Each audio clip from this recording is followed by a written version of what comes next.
President Donald Trump proved that even a broken clock can be correct twice a day because he unexpectedly tweeted out an announcement about the war in Syria and said, "We will be bringing all of the troops home," to everyone's surprise. And this is what he had to say. I've been president for almost 2 years, and we've really stepped it up. And we have won against ISIS. We've beaten them, and we've beaten them badly. We've taken back the land. And now it's time for our troops to come back home. Now, love him or hate him, you've got to give credit where it's due. I think that this is a good move, and I applaud him for having the instinct to do what's right and what Americans want him to do. Now, what's interesting to me is that we really didn't catch wind of this. It just kind of happened abruptly, and I'm sure that he was planning it, but his plans didn't leak out to the press, and it's clear now why he tried to keep this under wraps. It's because once he made this announcement, he pissed off a lot of people. And when I say he pissed off a lot of people, I mean he pissed off his own party, technically both parties, and as the Hill's Rebecca Keel reports, Senate Republicans uncharacteristically lashed out at President Trump on Wednesday for announcing a sudden and immediate withdrawal of U.S. troops from Syria, a decision that came without consulting Congress and seemed to catch the Pentagon off guard. Several lawmakers said Congress received no advance notice of Trump's announcement, leaving them fuming and scratching their heads. "I don't know what they've done, but this is chaos," Senator Lindsey Graham, a staunch Trump ally and Armed Services Committee member, told reporters, adding that he planned to discuss the matter with Defense Secretary James Mattis. In other words, what Lindsey Graham, one of the biggest warmongers in all of the United States government, is going to try to do is convince James Mattis that this is something that Trump shouldn't do, because Lindsey Graham's donors in the defense industry wouldn't like this because not being in Syria means less profits for Boeing and Raytheon. So this is not a very surprising reaction that we're seeing here, but what really struck me in this article was that the problem that members of Congress have is that he didn't consult them before announcing his decision to bring the troops home. But when this war started, the president did not consult with Congress in the first place. Congress is the body in government that is supposed to make war. They have to declare war, and they haven't done that. They haven't authorized this war. So the fact that it's gone on this long to begin with is a huge issue, but they're mad that he didn't consult them to end war. I mean, everything in this country is backwards currently, and mainstream media quickly joined the chorus of outrage. And on CNN, Jake Tapper brought on another warmonger to let him explain why this is a horrible decision and you should definitely be in favor of war. Congressman, you had a rather direct response to the president's tweet asserting that ISIS had been defeated in Syria. You said, quote, "This is simply not true." It's absolutely not true. I mean, I'm speechless today, Jake. I've tried to process this, what led to this. And in fact, during that intro, I was looking down. I've worn this since March. It's a buddy of mine that was killed in Iraq. Andreas O'Keefe, he was killed this year fighting ISIS. And to see the president wake up today and say, we've defeated them, when we know that's not true. I mean, nobody would argue that we've defeated them. That's not only going to hamper our current operations, it's going to double or triple the ranks of ISIS, because when we leave, they're going to say, look, we just defeated the United States without many casualties. And look, fighting terrorism is not a choice we have. It's just a question of where. Do we fight them there or do we fight them here?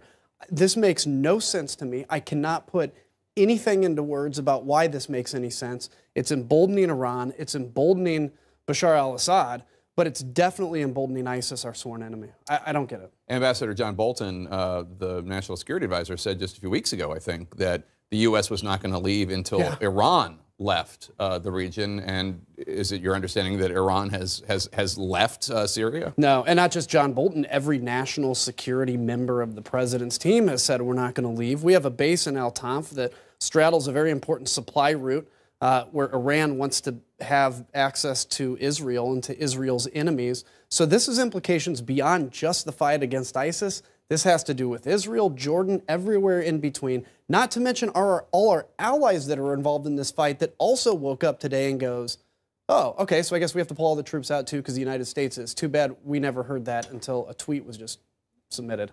Do you explain how, because there are probably a lot of people out there who don't understand it or don't agree with you, but who don't understand why you're arguing this makes the United States less safe. Why? Great idea, Jake Tapper. Just let him go ahead and spew propaganda, pro-war propaganda. Don't challenge him at all. Just let him talk about how the war is wonderful and anyone who's against it is wrong. I'm wondering, Jake, why aren't you asking him how he's going to pay for this war? It seems like you care about the cost of policies when it comes to Medicare for all, but you don't care now that he wants us to stay in Syria, presumably forever? And I love how he was acting as if he was speechless and just so appalled by Donald Trump's decision to bring the troops home. Look, why don't you spare us the righteous indignation, because you're a bullshitter and you're a warmonger. Look at all the things he said. I mean, if you want to make a persuasive argument as to why we should stay in Syria, maybe make it a little bit more reasonable, because you just sound like an alarmist warmonger. Oh, it's emboldening Iran, but it's also emboldening Assad, who hates Iran. ISIS is going to double. They're going to triple. Look, if you want us to be in Syria so bad, why don't you go fucking fight? Pick up a gun and go to Syria and fight yourself. And as he asserts that ISIS hasn't been defeated, even though there's conflicting reports about the Syrian army declaring ISIS defeated, the point is that it doesn't matter whether or not ISIS has been defeated or not. If you want to go to war with Syria, then you need to get Congress's approval. But what this individual is saying is Trump should be able to wage war without the authority of Congress. And rather than bemoaning this decision here, which is actually something good that Donald Trump is doing for once, why don't you just advocate for war the constitutional way and bring up a vote on it? Introduce legislation that would authorize war in Syria and do it the correct and constitutional way. But you don't want to do that, because this is what he said. Quote, "Fighting terrorism is not a choice we have. It's just a matter of where." So if we need to invade 100 different countries to, quote, fight terrorism, which means whatever we say it means, then we're going to do that. It doesn't matter that the war on terror has been a complete and utter failure, because we've actually created more terrorists with our actions, but we have to fight terror. We don't have a choice. And this kind of just goes to show you that what happened in America is that what was once normal has flipped. Never-ending war is the new norm. And when that norm is violated, you see how individuals within the establishment react.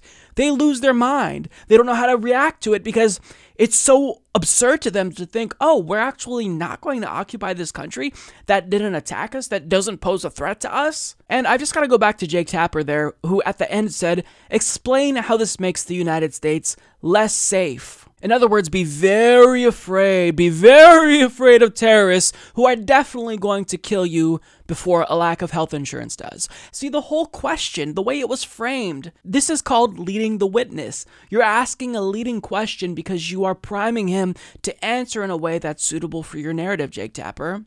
This is why people hate the mainstream media. It's because you fucking suck. You are there to promote a narrative that is corporate friendly, and you couldn't possibly buck the establishment narrative because, well, you're there to serve the establishment. Noam Chomsky's Manufacturing Consent explains this. Now, this is my fear, and I want to talk about this because this is a real possibility, I think. Judging by the reaction that Donald Trump received after he made this announcement, I would not be surprised if he buckled on this, if he buckled to pressure from the establishment, because before, he's had the right instinct, but he caved to pressure. I mean, when he was first elected, before he was sworn in, he talked about how essentially we're going to do some form of a single-payer system where everyone's covered but the government pays for it. And then when he actually started having discussions about healthcare, it was only a matter of moments before Paul Ryan flipped him like that. He was asking, why can't we just expand Medicare to cover everyone? And by the end of that one meeting, Paul Ryan and other Republicans convinced him that repealing the ACA was the best route to go. So I don't think Donald Trump will hold strong, and if he does, I'll be pleasantly surprised, and I'm more than willing to give him credit here, but it's just that he's so spineless and cowardly that I wouldn't be surprised if he caved. So I'm not going to necessarily give him credit yet. I will give him credit for having the correct instinct, and I think that this is really a good thing to announce, because of course we should bring the troops home. What are we doing in Syria? What are we doing? ISIS has been diminished. Certainly you can't make the case that they pose as great of a threat as they did when we first went there. So, I mean, let the Syrian army fight them, let Iran or whoever the fuck wants to fight them, and let's come home. Or if you want to stay there, get authorization from Congress. That's another way to do it, which I wouldn't be supportive of, but at least you're going about this in a constitutional matter and not allowing just one person to unilaterally wage war. Support this podcast by becoming a patron at patreon.com/Humanist Report.